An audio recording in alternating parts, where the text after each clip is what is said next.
পুরান ঢাকার on of the মজার একটা শরবত দিলবাহার আজোয়া। এটা কিনা আপনারা নর্মাল শরবতের মতো খেতে পারবেন না, এটাকে আপনার চিবিয়ে চিবিয়ে খেতে হবে।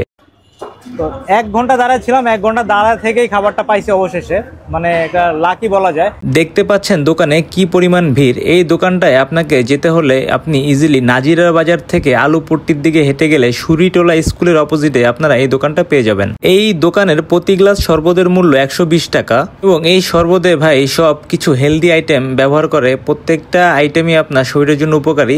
এখানে 3 ধরনের 3টা গ্রেভি লিকুইড ইউজ করে এবং দেখতে পাচ্ছেন কত সুন্দর একটা ফ্যান সে তার কাঁধে ঝুলায় রাখছে গরমের জন্য। এবং এখানে ক্যাশনাট, তারপরে ওটস বার, কাঠবাদাম ও জাফরান ব্যবহার করে। এখানে গেলে আপনাকে টোকেন নিয়ে খেতে হবে এবং আপনাকে মিনিমাম 30 থেকে 40 মিনিট অপেক্ষা করতে হবে 1 গ্লাস শরবতের জন্য। দেখতে পাচ্ছেন 1 প্যাকেট ফ্রেশ ক্যাশনাট বের করতেছে এবং এই ক্যাশনাটগুলো পর্যাপ্ত পরিমাণ প্রতিটা গ্লাসের উপরে দিয়ে দিবে। প্রতিটা গ্লাসের নিচে 1 টুকরা খেজুর দেওয়া থাকে এবং উপর দিয়ে দেখতে পাচ্ছেন কত সুন্দর করে কর্নফ্লেক্সটাও একটু একটু করে দিয়ে দিচ্ছে। এখানের প্রতি গ্লাস শরবত এতটাই হেভি, আপনি যদি খান আপনার পেট মোটামুটি ভরে যাবে।